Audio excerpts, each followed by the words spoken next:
একদিকে iPhone 17 series launch হয়েছে, আর অন্যদিকে আমাদের দেশে কিছু সুন্দরী আপুদের কক্সবাজারে ভিড় বাড়ছে। কক্সবাজারে সবকিছু দেখানোর আগে এই ভিডিওটা দেখে আইফোন 17 প্রো ম্যাক্স সম্বন্ধে সবকিছু জেনে নিন। তো চলুন বেশি দেরি না করে ভিডিওটা শুরু করা যাক।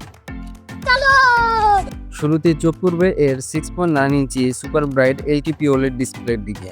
প্রমোশন টেকনোলজি ও 3000 নিটস পিক ব্রাইটনেসের ফলে রোদেও পাবেন একদম ক্লিয়ার ভিউ। আর কিছু নতুন ক্যামেরা প্রিয়টো ডিজাইনটি ফিউচারিস্টিক লুক দিলেও আমার পার্সোনালি তা ভালো লাগেনি। তাতে আমার বাল ছেঁড়া গেল। ফোনটির ভেতরে থাকছে A19 প্রো চিপ, যা অ্যাপেল বলছে এখন পর্যন্ত সবচেয়ে স্মার্ট ও শক্তিশালী। গেমিং, মাল্টিটাস্কিং, এমনকি এআই ভিত্তিক অ্যাপও চলবে একদম স্মুথ। আচ্ছা, এবার প্রথমবারের মতো এসেছে ভেপর চেম্বার কুলিং, যার ফলে আগের মতো আর ফোনে ডিম ভাজতে পারবেন না। আবে সালে ক্যামেরা নিয়ে আলাদা করে বলতেই হয়, কেননা 3টি 48 megapixel lens, 8x optical zoom, pro র এবং ডলবি ভিশন ভিডিও সাপোর্ট থাকছে এতে। বিশেষ করে 18 megapixel centre stage front camera ব্যবহার করা হয়েছে, যা গ্রুপ সেলফি, ভিডিও কল ও ব্লগের জন্য দারুণ একটি অপশন।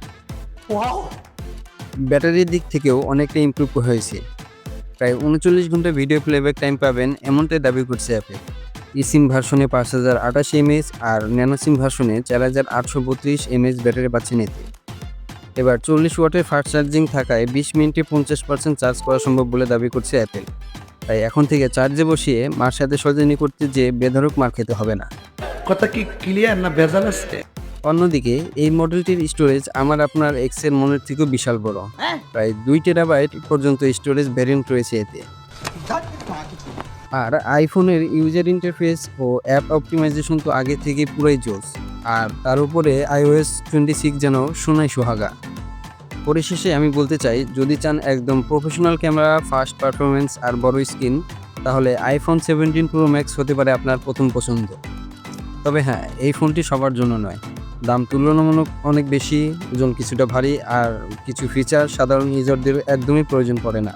আজকের মতো এই পর্যন্তই। ভিডিওটি ভালো লাগলে চ্যানেলটি সাবস্ক্রাইব করে পাশে থাকবেন। পরবর্তী ভিডিও দেখার জন্য আমন্ত্রণ রইল। খোদা হাফেজ।